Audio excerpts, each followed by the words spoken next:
سورۃ الاحزاب کی آیت نمبر 35 میں اللہ تعالیٰ فرماتے ہیں، یقیناً مسلمان مرد اور مسلمان عورتیں، مومن مرد اور مومن عورتیں، فرما بردار مرد اور فرما بردار عورتیں، سچ بولنے والے مرد، سچ بولنے والی عورتیں، صبر کرنے والے مرد اور صبر کرنے والی عورتیں، خشوع کرنے والے مرد اور خشوع کرنے والی عورتیں، صدقہ دینے والے مرد اور صدقہ دینے والی عورتیں، روزہ رکھنے والے مرد اور روزہ رکھنے والی عورتیں، اور اپنی شرمگاہوں کی حفاظت کرنے والے مرد اور شرمگاہوں کی حفاظت کرنے والی عورتیں، اور اللہ کو بہت زیادہ یاد کرنے والے مرد اور بہت زیادہ یاد کرنے والی عورتیں، ان سب کے لیے اللہ نے بخشش اور بہت بڑا اجر تیار کر رکھا ہے۔ سورۃ الاحزاب کی اس آیت سے پتہ چلتا ہے کہ اللہ سبحانہ وتعالیٰ مسلمان عورتوں سے کچھ چیزوں کا تقاضا کرتے ہیں۔ کچھ خوبیاں ایسی ہیں کہ جو اگر ان میں پائی جائیں تو وہ پسندیدہ خواتین ہو سکتی۔ حقیقت یہ ہے کہ یہ دنیا اللہ نے بنائی ہے، ہمیں بھی اللہ نے بنایا ہے، اور ہم نے واپس بھی اسی کے پاس جانا ہے۔ ہم سب کو یہ سوچنا چاہیے کہ جب ہم واپس اس کے پاس پہنچیں گے، اس کے سامنے کھڑے ہوں گے، تو اس وقت وہ ہماری کس بات سے خوش ہوگا؟ کیا ہم اس دن کے لیے اپنے آپ کو تیار کر رہے ہیں؟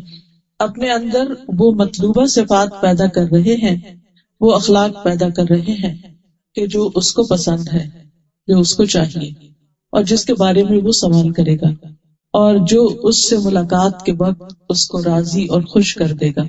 ہم سب کو گاہے بگاہے اپنے آپ سے یہ پوچھنا چاہیے، چونکہ ہم اس دنیا میں رہتے ہیں، ہمارے چاروں طرف ہمیں دنیا ہی نظر آتی ہے، لہٰذا ہم وہ بننے کی کوشش کرتے ہیں جو دنیا کے لوگوں کو پسند ہے، جس کی دنیا کی مارکیٹ میں ویلیو ہے، اور ہم یہ بھول جاتے ہیں کہ یہ دنیا ان کی نہیں، یہ بھی ہماری طرح عارضی طور پر اس دنیا میں رہ رہے ہیں۔ تو بجائے اس کے کہ ہم لوگوں کے سیٹ کیے ہوئے کرائیٹیریا کے مطابق اپنے آپ کو ڈھالیں اور لوگوں کی پسند کے مطابق ہم اس دنیا میں رہیں، ہم کیوں نہ اس رب کی مرضی اور اس کے بتائے ہوئے طریقے کے مطابق اس دنیا میں رہیں کہ جو ہی ہمارا یہ سفر اپنے اختتام کو پہنچے، اور ایک دن تو پہنچنا ہی، جیسے 2016 کل کی بات ہے شروع ہوا اور آج اس کا اختتام ہو رہا ہے، بالکل اسی طرح ہماری زندگی کا بھی اختتام ہو جائے گا ایک دن، وہ دن لازماً آ کر رہے گا۔ تو اس دن کے لیے مجھے تیاری کرنی ہے کہ اس دن مجھے خوش کرنے والی، میرے لیے سکون اور آرام کا باعث کون سی چیز ہوگی؟ اس دن میرے ساتھ جو سلوک کیا جائے گا وہ کس بنیاد پر ہوگا؟ اس دن کے لیے لازم ہے کہ ہم اپنے آج کے دن کو، آج کی زندگی کو ایسا بنائیں کہ جو کل فائدہ دے۔ خوش نصیب ہے وہ لوگ کہ جن کے لیے اللہ سبحانہ وتعالیٰ فرماتا ہے رضی اللہ عنہم ورضوا عنہ، اللہ ان سے راضی ہو گیا اور وہ اللہ سے راضی ہو گئے۔ اور جب ان کے پاس موت آتی ہے تو فرشتہ آ کر کیا کہتا ہے؟ یا ایتھا النفس المطمئنۃ ارجعی الی ربک راضیۃ مرضیہ فادخلی فی عبادی وادخلی جنتی، کہ اے نفس مطمئنہ واپس چلو اپنے رب کی طرف، اس حال میں کہ تم رب سے راضی اور رب تم سے راضی، آؤ میرے بندوں میں داخل ہو جاؤ، میرے بندوں میں شامل ہو جاؤ، یعنی خاص بندے جو ہیں اس کے، آؤ میری جنت میں داخل ہو جاؤ۔ یہ ہے اصل کامیابی، کہ جس انسان کو موت کے وقت یہ پکار آئے، یہ آواز آئے کہ اے نفس مطمئنہ رب تم سے راضی ہے، جیسے تم اپنے رب سے راضی ہو رب بھی تم سے راضی۔ آج ہم اپنے آپ سے پوچھیں کہ کیا میں اپنے رب سے راضی ہوں، اس کے احکامات پر، اس کے فیصلوں پر، اس کے دین پر، اس کے بتائے ہوئے طریقوں پر؟ کیا وہ جو کچھ مجھ سے چاہتا ہے میں اسے خوشی سے قبول کرتی؟ کیونکہ اصل کامیابی اسی میں ہے، اور اسی کا ذکر ان آیات میں کیا گیا ہے کہ وہ کون سی صفات ہیں کہ جو ایک مسلمان کے اندر ہونی چاہیے، مرد ہو یا عورت ہو۔ مردوں اور عورتوں کا ساتھ ساتھ ذکر کیا گیا، اور تمام صفات میں دونوں برابر کے شریک ہیں، کوئی ڈسکریمنیشن نہیں، کوئی فرق نہیں، جو مردوں سے چاہا گیا وہی عورتوں سے چاہا گیا۔ تو آئیے ہم دیکھتے ہیں کہ ان آیات میں ہم سے کیا کہا گیا ہے، اور پھر یہ کہ صحابیات کی زندگی کیسی تھی، جو اللہ کی پسندیدہ ترین خواتین تھیں، انہوں نے زندگی کیسے گزاری، اللہ تعالیٰ ہم سے کیا چاہتا ہے۔ تو سب سے پہلی چیز، ایک مثالی مسلمان خاتون جو ہوتی ہے اس کا اپنے رب سے ایک مضبوط تعلق ہوتا ہے. فرسٹ اینڈ فورموسٹ اپنے رب کے ساتھ ون آن ون کنیکشن، اپنے رب پر ایمان لانا اور اس کے دین کو، اس کے بتائے ہوئے طریقہ زندگی کو خوشی سے قبول کرنا. تو سب سے پہلی چیز ایمان ہے. اور اس میں ہم دیکھتے ہیں کہ سب سے پہلی عورت جو نبی صلی اللہ علیہ وسلم پر ایمان لائی وہ حضرت خدیجہ رضی اللہ تعالی عنہا ہے. آپ جس حالت میں دنیا میں یعنی غار حرا سے تشریف لائے تھے، آپ ڈرے ہوئے تھے، گھبرائے ہوئے تھے، خوف زدہ تھے، لیکن حضرت خدیجہ رضی اللہ تعالی عنہا نے آپ کو دیکھتے ہی آپ پر کوئی شک نہیں کیا، وہ خوف زدہ نہیں ہوئی، بلکہ انہیں پورا یقین تھا کہ جس شخص کے اندر ایسا اخلاق ہے جس کا وہ ذکر بھی کرتی ہیں کہ جو دوسروں کی مدد کرنے والا ہے، جو غریبوں کے کام آنے والا ہے، اس کو اللہ تعالیٰ رسوا نہیں کرے گا. اور آپ نے جب بتایا انہوں نے کیا دیکھا کہ فرشتے کو اس طرح دیکھا اور ان کو کیا دیا گیا، اقرا بسم ربک الذی خلق، تو فوراً آپ پر ایمان لے آئے. نبی صلی اللہ علیہ وسلم نے فرمایا وہ مجھ پر اس وقت ایمان لائی جب لوگوں نے میرا انکار کیا، میری اس وقت تصدیق کی جب لوگ میری تکذیب کر رہے تھے، اپنے مال سے میری اس وقت مدد کی جبکہ لوگوں نے مجھے اس سے دور رکھا. تو یہ ہے حضرت خدیجہ ہمارے لیے ایک بہترین رول ماڈل کہ جو اللہ کے رسول صلی اللہ علیہ وسلم کو، جبکہ آپ اپنی کسی بہت بڑی قوت کی حالت میں نہیں تھے، ایک پریشانی کی حالت میں تھے، لیکن اس کے باوجود جو کچھ انہوں نے کہا اس کو مان لیا، اس پر ایمان لائی. پھر اسی طرح ہم دیکھتے ہیں کہ ان سے بھی پہلے کچھ ایسی خواتین ہیں کہ جنہوں نے اپنے ہی ایمان کی حفاظت کی، جن میں سر فہرست حضرت آسیہ کا نام ملتا ہے جو فرعون کی بیوی تھی. وَضَرَبَ اللَّهُ مَثَلًا لِّلَّذِينَ آمَنُوا امْرَأَتَ فِرْعَوْنَ اِذْ قَالَتْ رَبِّ ابْنِ لِي عِندَكَ بَيْتًا فِي الْجَنَّةِ. ایمان لانے والوں کے لیے اللہ تعالیٰ فرعون کی بیوی کی مثال پیش کرتا ہے جب اس نے دعا کی اے میرے رب میرے لیے اپنے پاس جنت میں گھر بنا دے. وہ ایک عام خاتون نہیں تھی، وہ کوئی عام نہیں خاتون تھی. حضرت آسیہ جو تھی وہ ایک بادشاہ کی بیوی تھی، ناز و نام میں پلی تھی، ایک محل میں رہتی تھی، دنیا کی ہر نعمت ان کو میسر تھی. ایسا نہیں تھا کہ وہ کوئی ڈپرائیوڈ خاتون تھی یا کسی مصیبت کی باری تھی یا ان کی زندگی میں کوئی بہت پریشانیاں تھی جس کی وجہ سے انہوں نے دین کا راستہ اختیار کیا. آج کل تو ہمارے ہاں یہ سمجھا جاتا ہے نا کہ جس کو سب کچھ ملا ہوا ہے، جس کے پاس ساری نعمتیں ہیں، اسے کیا ضرورت ہے کہ وہ اللہ اللہ کرے. یہ تو وہ لوگ کرتے ہیں کہ جو کسی مشکل کا شکار ہوتے ہیں. لیکن حضرت آسیہ کے پاس سب کچھ تھا، اس کے باوجود جب انہیں جنت کا پتہ چلا، اللہ سبحانہ وتعالیٰ کی پہچان ہوئی، تو دنیا کی چیزیں انہیں حقیر نظر آئیں کہ تو کچھ بھی نہیں. ان کے پاس وہ سب کچھ تھا جو ایک عورت خواب دیکھ سکتی، یعنی جس کا ایک عورت تصور کر سکتی. لیکن حقیقت یہ ہے کہ جس شخص کا آخرت پر ایمان ہو جاتا ہے، جو جنت کی نعمتوں کو جان لیتا ہے، تو اس کے لیے پھر دنیا بہت حقیر ہو جاتی ہے. اس کی منزل پھر دنیا نہیں رہتی، وہ دنیا میں تو بس جیتا ہے اور اپنی ضرورت پوری کرتا ہے. اس کے خوابوں کی منزل پھر جنت ہو جاتی اور اس کے لیے وہ کچھ بھی قربان کر سکتا ہے. اور یہی وہ خاتون ہے کہ جنہوں نے دعا کی رب ابن لی عندک بیتن فی الجنہ، اے میرے رب میرے لیے اپنے پاس جنت میں گھر بنا دے. اور کہتے کہ جب انہیں ایمان لانے کی بنا پر تکلیفیں دی گئیں، ان پر طرح طرح کا ظلم و ستم کیا گیا، ان کے ہاتھوں پہ میخیں گاڑ دی گئی، کیل لگا دیے گئے اور ان کو دھمکیاں دی گئی کہ تم اگر نہیں باز آتی تو تمہارے ساتھ بہت برا سلوک کیا جائے گا. تو حدیث میں آتا ہے کہ جب انہوں نے اللہ سے یہ دعا مانگی کہ اللہ مجھے ظالم لوگوں سے چھٹکارا دے، تو اللہ تعالیٰ نے جنت میں ان کے گھر سے پردہ ہٹا کر ان کو وہ گھر بھی دکھا دیا کہ جس کی وہ دعا مانگ رہی تھی. پھر ہم دیکھتے ہیں کہ ایمان اور اسلام کے بعد جو خاص خصوصیت ہے وہ ہے اطاعت گزاری کی. والقانتین والقانتات، کہ مومن عورت جو ہوتی ہے وہ اپنے رب کی اطاعت کرنے والی ہوتی، رب کی بات مانتی اور ہمیشہ مانتی. قنوت جو ہوتا ہے اس میں دوام ہوتا ہے، ہمیشگی ہوتی ہے، یعنی کبھی دل چاہ تو مان لیا، کبھی نہیں چاہ تو نہ مان، کسی جگہ مان لیا اور کسی جگہ چھوڑ دیا اللہ کا حکم نہیں. قانتین وہ ہوتے ہیں کہ جو ہمیشہ ہر جگہ ہر موقع پر اللہ کی بات کو پریفرنس دیتے ہیں، اللہ کی اطاعت کرتے ہیں. اور اس میں ہم دیکھتے ہیں حضرت مریم کی مثال. قرآن مجید میں اللہ تعالیٰ فرماتے ہیں وَمَرْيَمَ ابْنَتَ عِمْرَانَ الَّتِي أَحْصَنَتْ فَرْجَهَا فَنَفَخْنَا فِيهِ مِنْ رُوحِنَا وَصَدَّقَتْ بِكَلِمَاتِ رَبِّهَا وَكُتُبِهِ وَكَانَتْ مِنَ الْقَانِتِينَ. اور عمران کی بیٹی مریم کی مثال اللہ نے دی جس نے اپنی شرمگاہ کی حفاظت کی، تو ہم نے اس میں اپنی ایک روح پھونک دی، یعنی عیسیٰ علیہ السلام کے ساتھ وہ پریگنٹ ہو گئی، اور اس نے اپنے رب کی باتوں کی اور اس کی کتابوں کی تصدیق کی، ان کو سچا مانا، وَكَانَتْ مِنَ الْقَانِتِينَ، اور وہ اطاعت گزار لوگوں میں سے تھی، یعنی اللہ کی بات مانتی تھی، اللہ تعالیٰ کی اطاعت کرتی تھی۔ جو بھی ان پر امتحان آیا، جو بھی بوجھ ان پہ ڈالا گیا، جو بھی حکم ان کو دیا گیا، اس میں انہوں نے کچھ بھی انکار نہیں کیا، وہ اطاعت کرتی چلی گئی۔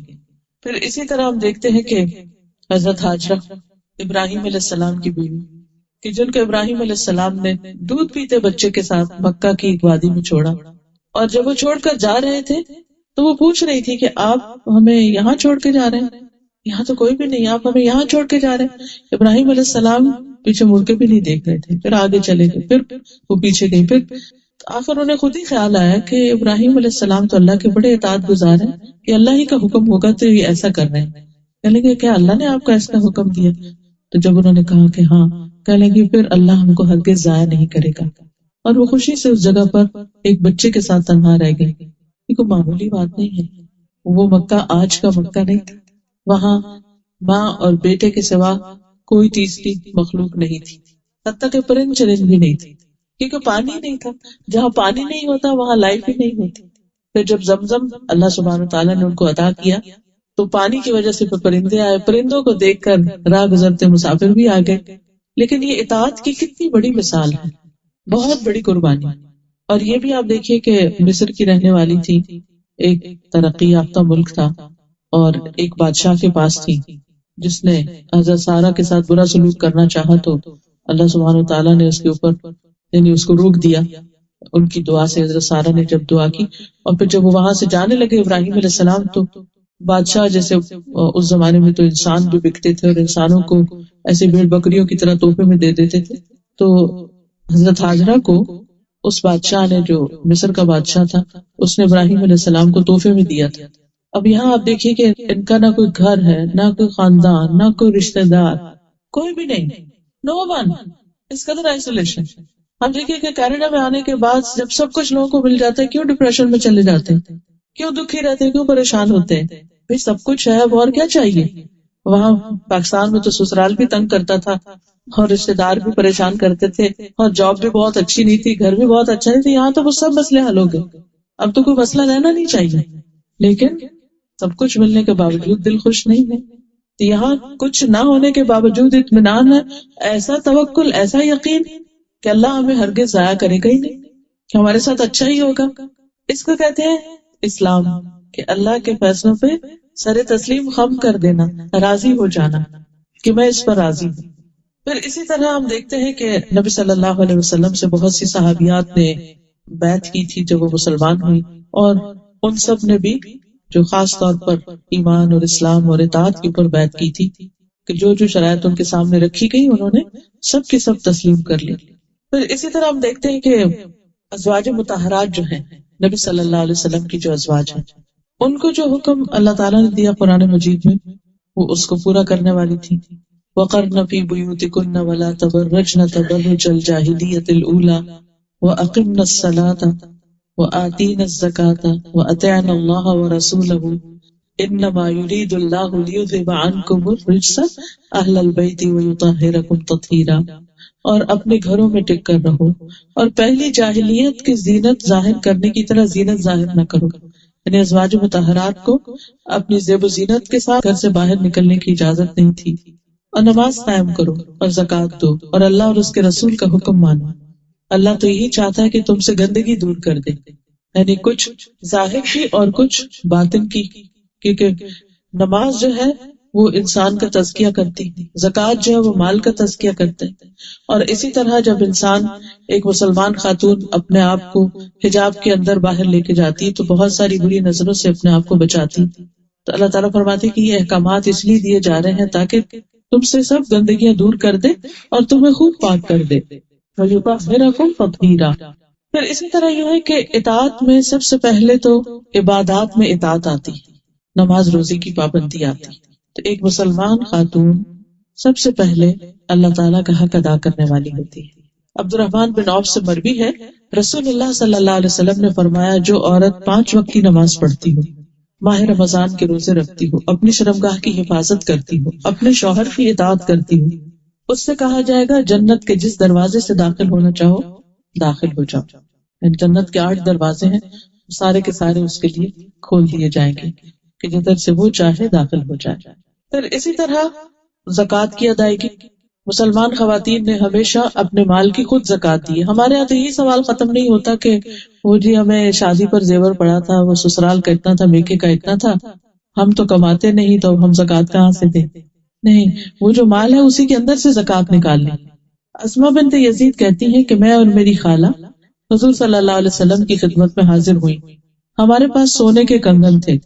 آپ نے فرمایا کیا تم دونوں اس کی زکوٰۃ دیتی ہو؟ ہم نے کہا نہیں. آپ نے فرمایا کیا تم اس بات سے نہیں ڈرتی کہ اللہ تمہیں آگ کے کنگن پہنائے؟ ان کی زکوٰۃ ادا کیا کرو. تو ایک مسلمان خاتون کے پاس جو زیور ہوتا ہے، جو مال ہوتا ہے، یعنی 7.5 تولے سونا یا 52.5 تولے چاندی جو ہے، اس کے برابر اگر کرنسی ہے یا یہی دھاتیں ہیں تو ان پر سال گزر جائے تو زکوٰۃ واجب ہو جاتی. اور یہ عورت کی زکوٰۃ شوہر دے سکتا ہے، بیوی کی زکوٰۃ، لیکن اگر کوئی شوہر راضی نہیں تو بیوی سے زکوٰۃ ساقط نہیں ہوتی یہ سوچ کر کہ ہمارے پاس کچھ نہیں ہے. نہیں، وہ بہت کچھ ہے جس کی زکوٰۃ دینا ہے. پھر اسی طرح مسلمان عورت پر حج بھی فرض ہے. اگر اس کا شوہر اس کو مال نہیں دیتا حج کرنے کے لیے، لیکن اس کا اپنا مال ہے، وراثت میں اس کو کچھ ملا ہے، یا وہ خود جاب کرتی ہے اور وہ صاحب استطاعت ہے، تو اس کو حج کے لیے جانا چاہیے. ہاں، اس کے لیے پھر محرم کی شرط ہے. تو اگر اس کا کوئی اگر شوہر جائے تو بہت اچھا، لیکن اگر بعض اوقات ایسا ہوتا ہے کہ شوہر راضی نہیں ہوتے جانے کے لیے یا ان کا انٹرسٹ نہیں ہوتا، تو ایسے میں کسی اور بھائی، چچا، ماموں، بیٹا، کسی کے ساتھ بھی وہ حج پر جا سکتی ہے. ام المومنین عائشہ رضی اللہ تعالیٰ عنہ کہتی ہیں کہ میں نے نبی صلی اللہ علیہ وسلم سے جہاد کی اجازت چاہی. آپ نے فرمایا جہاد کن الحج، تمہارا جہاد حج ہے. یعنی یہ ایک مشکل کام ہے، اور ایک حقیقت ہے آج کے دور میں بھی.